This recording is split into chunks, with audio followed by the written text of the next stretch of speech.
یہ دونوں خباب رضی اللہ تعالیٰ عنہ سے قرآن پڑھ رہے تھے۔ خباب کو خود پیارے نبی صلی اللہ علیہ وآلہ وسلم نے متعین کیا تھا انہیں قرآن سکھانے کے لیے، چنانچہ جو آیتیں نازل ہوتی وہ انہیں آگے پڑھ کر سناتے اور وہ دونوں اسے یاد کر لیتے۔ اس وقت خباب رضی اللہ تعالیٰ عنہ سورہ طٰہٰ پڑھ رہے تھے۔ حضرت عمر کی آواز سنتے ہی وہ اندر چھپ گئے اور جس صحیفے سے پڑھ رہے تھے وہ حضرت فاطمہ کے ہاتھ میں انہوں نے دے دیا اور انہوں نے وہ اپنے پیچھے چھپا لیا۔ ان کے شوہر ہمت کر کے آگے بڑھے اور جا کے انہوں نے دروازہ کھولا۔ دروازہ کھولتے ہی عمر ایک غضبناک شیر کی طرح اندر آ گئے اور بہت ہی غصے سے چاروں طرف دیکھنے لگے۔ جو آواز میرے کانوں میں آ رہی تھی وہ کہاں سے آ رہی تھی؟ اور بہن اور بہنوئی کے سوا کمرے میں کوئی اور نظر نہیں آ رہا تھا۔ خوف سے ان لوگوں کی بری حالت تھی۔ ان لوگوں نے سچ بتانے کے بجائے کہا کہ یہاں تو کوئی بھی نہیں تھا۔ حضرت عمر نے کہا چھپاؤ نہیں، مجھے سچ سچ بتاؤ، کیا سمجھتے ہو میں تمہارے اسلام لانے سے بے خبر ہوں؟ یہ کہہ کر وہ آگے بڑھے اور بہنوئی کی کو انہوں نے بے تحاشا پیٹا۔ فاطمہ رضی اللہ تعالیٰ عنہ سے یہ دیکھا نہ گیا اور وہ بڑھ کر شوہر کو بچانے لگی تو حضرت عمر نے اپنی بہن کو مارنا شروع کیا اور اتنا مارا کہ ان کا سر پھاڑ دیا۔ جب بہت ہو گئی تو حضرت فاطمہ اور ان کے ہسبینڈ جو تھے وہ چیخ اٹھے، ہاں ہم اسلام لے آئے ہیں، جو چاہے کر لو۔ یہ آواز اتنی نڈر تھی اور اتنی پرعزم آواز تھی، دل کی ایسی گہرائیوں سے نکلی ہوئی آواز تھی کہ حضرت عمر کے دل پہ گئی اور سنتے ہی حضرت عمر کا سارا غصہ ہٹ گیا، سارا غصہ بہہ گیا۔ جو ان کے بے رحمی سے ہاتھ چل رہے تھے وہ ایک دم رک گئے۔ بہن کے سر سے خون جو فوارے کی طرح بہہ رہا تھا دیکھا تو انہیں بہت دکھ ہوا اور ان کو اتنی شرم آئی کہ ان کا سر شرم سے جھک گیا۔ اب اچانک سے ان کی نظر صحیفے پہ پڑی جو حضرت خباب پڑھ رہے تھے۔ وہ صحیفہ حضرت فاطمہ کے ہاتھ میں تھا، اس پہ ان کی نظر پڑی۔ اسے دیکھتے ہی انہوں نے بہن سے کہا، یہی تم دونوں پڑھ رہے تھے نا، ذرا دینا میں بھی اسے دیکھوں۔ بہن بولی، مجھے ڈر ہے کہ وہ تمہارے ہاتھ لگ گیا تو ہمیں واپس نہیں ملے گا۔ حضرت عمر نے اطمینان دلایا اور قسم کھا کر کہا کہ میں اسے ضرور واپس کر دوں گا۔ چنانچہ حضرت فاطمہ رضی اللہ تعالیٰ عنہ نے وہ صحیفہ حضرت عمر کو دیا اور دل ہی دل میں بہت ساری دعا کی کہ کاش کہ میرا بھائی ایمان لے آئے۔ حضرت عمر نے صحیفے کو اپنے ہاتھ میں لیا، اسے غور سے دیکھا اور پڑھتے ہی ان کا دل کانپ اٹھا، خوف اور دہشت سے لرز اٹھا۔ بے اختیار زبان سے نکلا، کتنا اچھا اور پاکیزہ کلام ہے۔ خباب قریب میں ہی چھپے ہوئے تھے، وہ سارا ماجرا دیکھ رہے تھے۔ فوراً باہر نکلے اور بولے، عمر، رسول خدا صلی اللہ علیہ وآلہ وسلم نے آپ کے لیے دعا فرمائی تھی کہ خدایا حشام کے بیٹے ابو الحکم یا خباب کے بیٹے عمر سے اسلام کو مدد فرما۔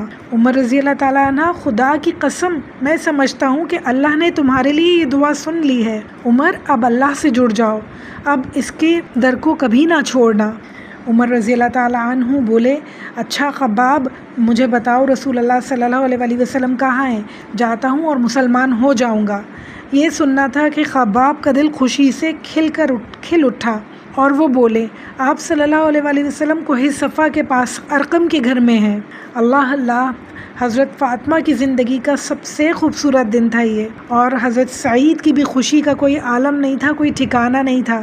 آج فاطمہ رضی اللہ تعالیٰ عنہ کا بھائی اور سعید کا سالہ اسلام لانے کو تھا۔ الحمدللہ۔ حضرت عمر ان کے گھر میں آئے تو مشرک تھے اور رسول اللہ صلی اللہ علیہ وآلہ وسلم کی جان لینے پہ تلے ہوئے تھے، شدید دشمن تھے، اور جب واپس گئے تو دل میں اسلام کی جو چراغ تھا وہ جل چکا تھا اور محمد صلی اللہ علیہ وآلہ وسلم کے سچے جانثار بن چکے تھے۔ حضرت عمر ارقم کے گھر پہنچے تو دروازہ بند تھا۔ دروازہ کھٹکھٹایا تو اندر سے حضرت بلال کی آواز آئی، کون ہے؟ جواب ملا، خطاب کا بیٹا۔ اس وقت رسول اللہ صلی اللہ علیہ وآلہ وسلم اپنے چند ساتھیوں کے ساتھ وہاں موجود تھے، جن میں حضرت حمزہ، حضرت ابوبکر، حضرت بلال اور حضرت علی شامل تھے۔ حضرت بلال آپ صلی اللہ علیہ وآلہ وسلم کے پاس آئے اور عرض کیا، اللہ کے رسول صلی اللہ علیہ وآلہ وسلم، دروازے پر خطاب کا بیٹا عمر ہے، اگر دروازہ کھول دیا تو مجھے ڈر ہے کہ وہ آ کے ہمیں پریشان نہ کرے۔ آپ صلی اللہ علیہ وآلہ وسلم نے فرمایا، آنے دو، اگر نیت ٹھیک ہے تو کیا کہنا؟ حضرت حمزہ نے فرمایا، اگر نیت بری ہوئی تو اسے مارنا میرے بائیں ہاتھ کا کھیل ہے۔ حضرت بلال دروازہ کھولنے کے لیے گئے اور حضرت حمزہ بھی ان کے ساتھ ہو لیے کہ اگر اللہ نہ کرے حضرت عمر نے حملہ کیا تو حضرت بلال کی مدد کریں گے۔ دروازہ کھلا تو حضرت عمر اندر آئے اور آتے ہی حضرت حمزہ اور حضرت بلال کو اپنے گلے لگا لیا۔ سبحان اللہ سبحان اللہ۔ رسول اللہ صلی اللہ علیہ وسلم نے جب یہ منظر دیکھا تو دعا کی، خدایا عمر کے دل میں جو کھوٹ ہو اسے دور کر دے اور اس کا سینہ نور ایمان سے چمکا دے۔ سبحان اللہ۔ حضرت عمر پھر آگے بڑھے اور رسول اللہ صلی اللہ علیہ وسلم کے سامنے کھڑے ہو گئے۔ رسول اللہ صلی اللہ علیہ وسلم نے فرمایا، عمر کیا جب تک کوئی دردناک عذاب نہ آ جائے اپنی روش چھوڑو گے نہیں؟ کہو کیا ارادہ ہے؟ عرض کیا، ایمان لانے آیا ہوں۔ ان کا یہ کہنا تھا، ان مسلمانوں کا یہ سننا تھا کہ ایک زوردار نعرہ لگایا کہ گھر کی دیواریں ہل گئیں اور مکہ کی پہاڑیاں گونج اٹھیں، اللہ اکبر اللہ اکبر اللہ اکبر۔ یہ ایک فقرہ تھا، یہ ایک جملہ تھا جو سب کی زبانوں سے بے اختیار نکلا، جو بتا رہا تھا کہ سب کو کتنی زیادہ دل کی گہرائیوں سے خوشی تھی حضرت عمر کے ایمان لانے کی۔ آج سے حضرت عمر ان لوگوں کے ساتھ تھے، مسلمان ہو چکے تھے۔ جب حضرت عمر رضی اللہ تعالیٰ عنہ مسلمان ہوئے تو صلی اللہ علیہ وسلم نے اللہ کا بہت زیادہ شکر کیا، پھر انہیں اپنے سینے سے لگایا اور ان کے لیے بہت ساری دعا کی کہ اللہ تعالیٰ عمر رضی اللہ تعالیٰ عنہ کو ہدایت دے، اللہ تعالیٰ عمر رضی اللہ تعالیٰ عنہ کو ثابت قدم رکھنا۔ اب حضرت عمر رضی اللہ تعالیٰ عنہ مسلمانوں کے ساتھ بیٹھ گئے اور باتیں کرنے لگے۔ عرض کیا، اللہ کے رسول صلی اللہ علیہ وسلم کیا ہم حق پر نہیں ہیں؟ چاہے مریں چاہے جئیں؟ آپ صلی اللہ علیہ وسلم نے فرمایا، کیوں نہیں عمر، قسم ہے اس ذات کی جس کے ہاتھ میں میری جان ہے، تم حق پر ہو، مرنے اور جینے سے کیا ہوتا ہے؟ پھر چھپنا کیسا ہے اللہ کے رسول؟ آپ صلی اللہ علیہ وسلم نے فرمایا، ہم تھوڑے ہیں اور دشمن بہت زیادہ ہیں۔ حضرت عمر نے فرمایا، اپنے خدا کی عبادت چھپ کے کی جائے، باخدا یہ مجھ سے نہ ہوگا۔ باخدا اس ذات کی قسم جس نے آپ کو حق کے ساتھ بھیجا ہے، جن مجلسوں میں اب تک میں نے کفر کے گن گائے، اب اسلام کے نعرے لگاؤں گا۔ سبحان اللہ سبحان اللہ۔ اتنی زیادہ طاقت ملی اسلام کو، مسلمانوں کو حضرت عمر کے اسلام لانے پہ، جس کی کوئی مثال نہیں ہے۔ رسول اللہ صلی اللہ علیہ وسلم نے مسلمانوں کی دو صفیں بنائیں، اس کے بعد ایک کے امیر حضرت عمر کو بنایا اور دوسرے کے حضرت حمزہ کو بنایا۔ پھر یہ دونوں صفیں جوانوں کی جو تھیں یہ خانہ کعبہ کی طرف بڑھیں اور وہاں پہنچ کر انہوں نے نماز ادا کی، پھر نعرہ لگایا اور ایسا نعرہ لگایا، لا الہ الا اللہ محمد رسول اللہ۔ اتنا خوبصورت نعرہ جس سے مکہ کی پہاڑیاں ہلنے لگیں۔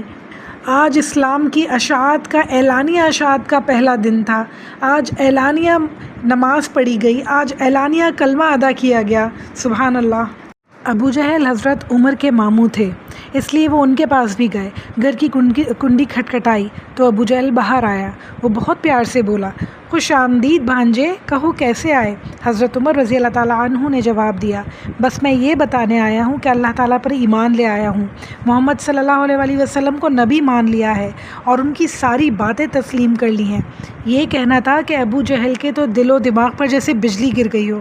اس نے زور سے دروازہ بند کیا اور کڑک کر بولا اور حضرت عمر کو بہت ساری بددعائیں دیں۔ اب کیا تھا، حضرت عمر پہ قریش تل پڑے اور انہیں ستانے لگے اور تنگ کرنے لگے، مگر حضرت عمر رضی اللہ تعالیٰ عنہ بھی تلوار سے ان کا مقابلہ فرماتے، پوری بار بار گرجتے اور بار بار پوری اپنی طاقت سے کہتے، میں گواہی دیتا ہوں کہ اللہ کے سوا کوئی معبود نہیں اور محمد صلی اللہ علیہ وسلم اللہ کے سچے رسول ہیں۔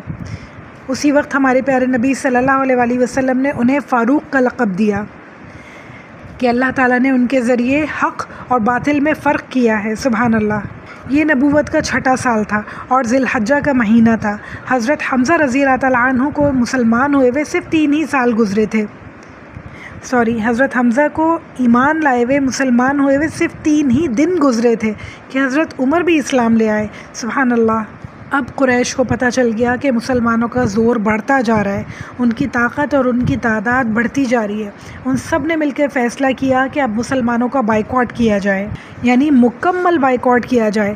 آپ سے اور آپ کے ساتھیوں سے کسی قسم کا کوئی تعلق نہ رکھا جائے، نہ ان سے کوئی شادی بیاہ کرے، نہ کوئی خرید و فروخت کرے، نہ انہیں کھانے پینے کا کوئی سامان دے اور نہ کسی طرح کی ان سے کوئی لین دین کرے۔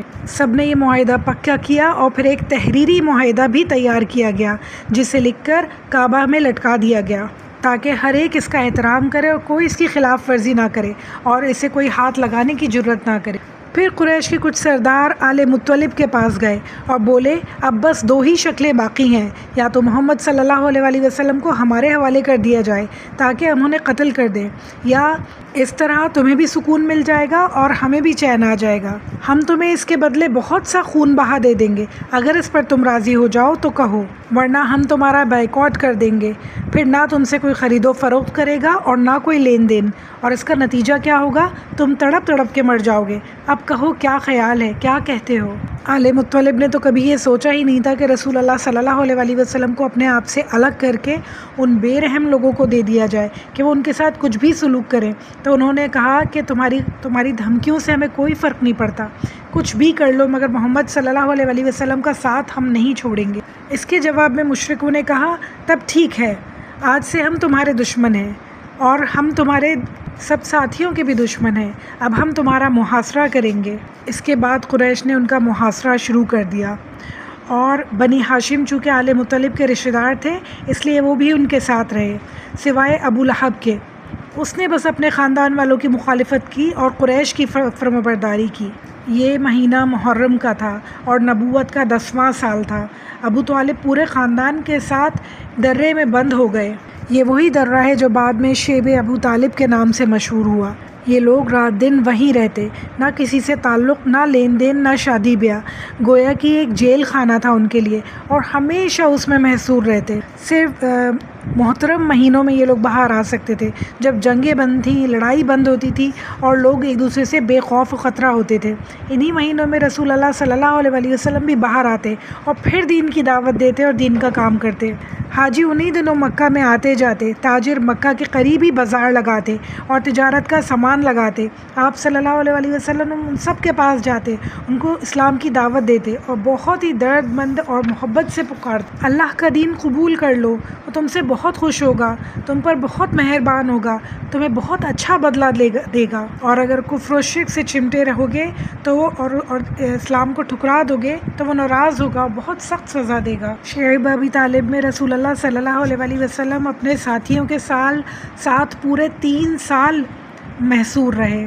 رسول اللہ صلی اللہ علیہ وسلم نے ان دنوں اپنے بہت سارے ساتھیوں کو ہجرت کا مشورہ دیا اور وہ لوگ بھی ہجرت کر کے حبشہ چلے گئے، وہاں جا کے انہوں نے اطمینان کا سانس لیا۔ اب مکہ میں چند ہی گنے چنے مسلمان رہ گئے تھے، اور جو مسلمان وہاں موجود تھے ان پر دشمنوں کا سخت پیرا تھا، ایک ایک لمحہ ان کے لیے عذاب تھا، بھاری تھا، بھوک اور فاقے کی سختیاں تھیں، مگر آپ صلی اللہ علیہ وسلم کا ساتھ چھوڑنے کے لیے کوئی تیار نہ تھا۔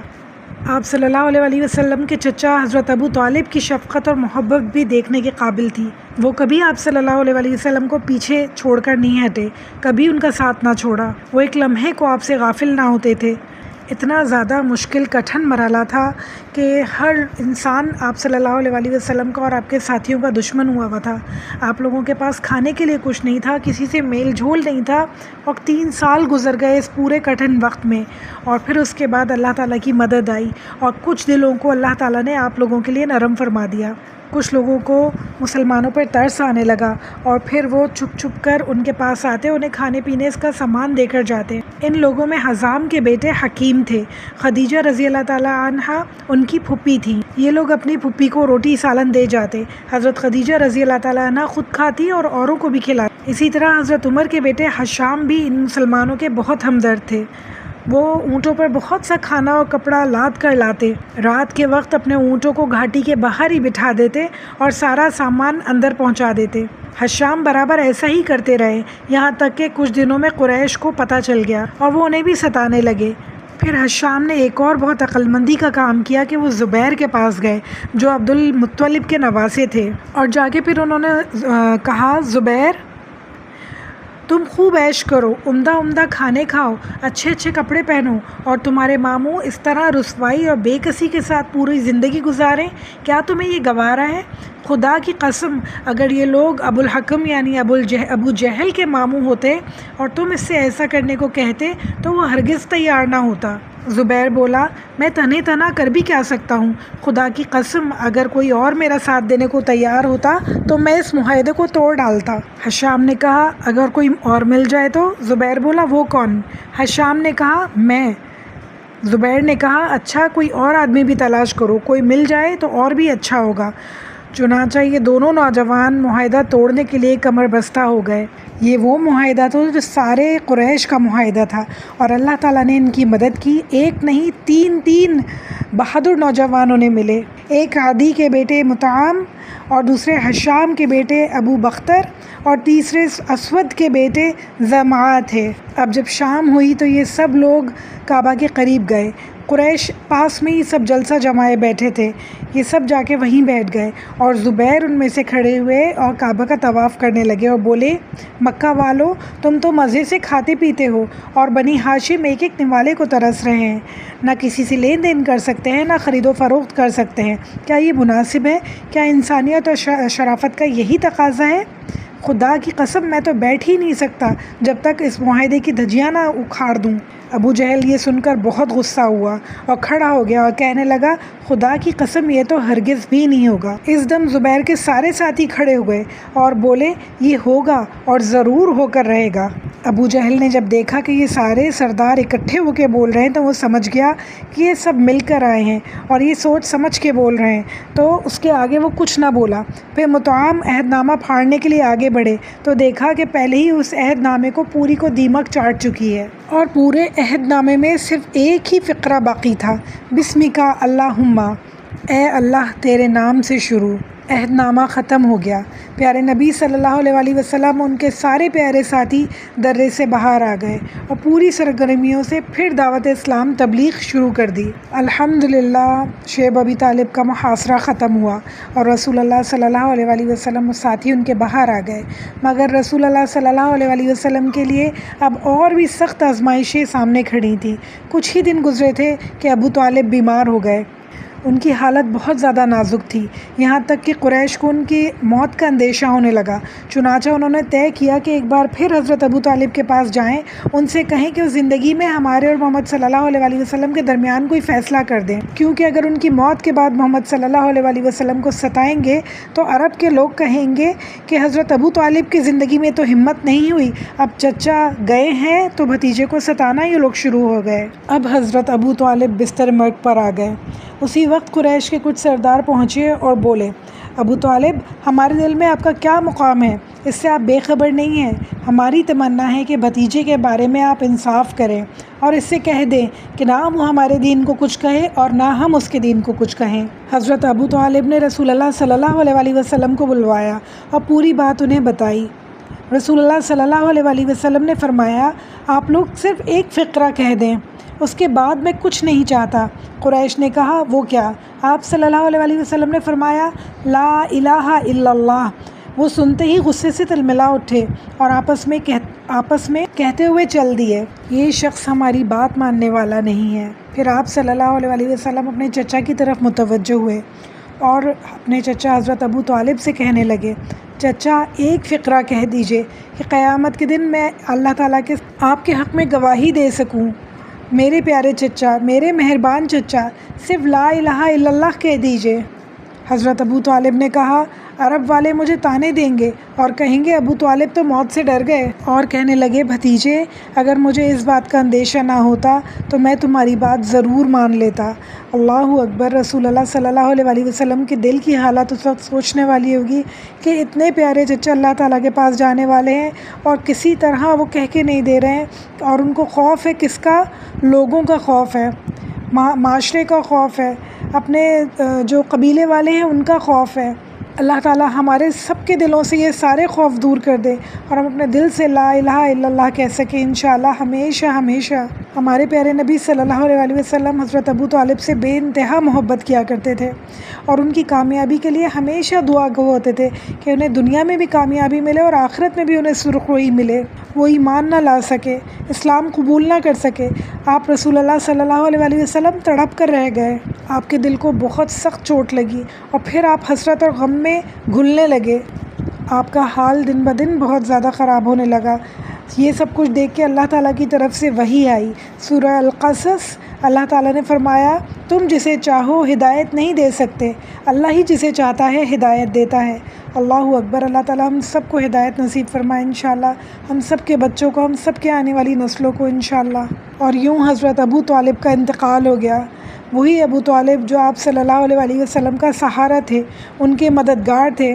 اب آپ صلی اللہ علیہ وسلم قریش کی بے رحمیوں کا نشانہ بننے کے لیے بالکل تنہا تھے، کیونکہ ان کا سہارا ان کے چچا ان کے ساتھ سے چلے گئے تھے۔ اس سانحے کو کچھ ہی دن گزرے تھے کہ ایک دوسرا سانحہ آپ کے انتظار میں کھڑا تھا، اور وہ سانحہ تھا حضرت بی بی خدیجہ۔ حضرت بی بی خدیجہ جو رسول اللہ صلی اللہ علیہ وسلم کی بے انتہا باوفا بیوی تھیں، ہر دکھ اور ہر غم کی شریک ان کی ساتھی تھیں۔ ہر لمحے ہمارے پیارے نبی صلی اللہ علیہ وسلم کا دل اور جان سے انہوں نے ساتھ دیا، ہر طرح سے ساتھ دیا انہوں نے۔ مایوسی میں آپ کی ڈھارس بندی، اداسی میں انہیں سکون پہنچایا، اور اسی حالت میں حضرت خدیجہ نے جان دے دی۔ یہ وہی حضرت خدیجہ تھیں جن کو رب نے خود سلام کہا اور جنت میں موتیوں کے محل کی بشارت سنائی۔ حضرت ابو طالب اور حضرت خدیجہ رضی اللہ تعالیٰ عنہ کی موت رسول اللہ صلی اللہ علیہ وسلم کے لیے بہت بڑا صدمہ تھی۔ پورا قلعہ تھا جو ڈھہ گیا تھا۔ بہت غم تھا رسول اللہ صلی اللہ علیہ وسلم کو، اور اس سال کو عام الحزن کا نام دیا گیا، یعنی غم کے سال کا نام دیا گیا۔ یعنی آپ دیکھیں کہ رسول اللہ صلی اللہ علیہ وسلم کے اوپر ایک سے بڑھ کر ایک کے بعد ایک پریشانیاں اور مصیبتیں آتی چلی گئیں۔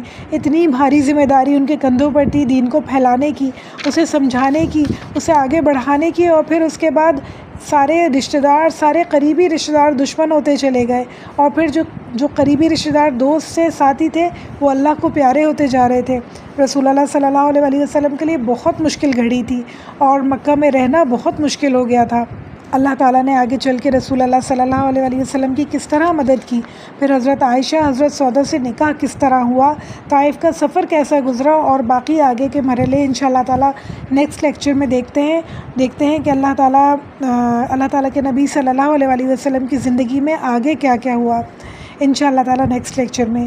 ربی اعنی علی ذکرک و شکرک و حسن عباداتک، ربنا تقبل منا انک انت السمیع العلیم وتب علینا انک انت التواب الرحیم۔ صلی اللہ تعالیٰ علی خیر خلقہ ازواجہ و ذریتہ اجمعین برحمتک یا ارحم الراحمین۔ السلام علیکم ورحمۃ اللہ وبرکاتہ۔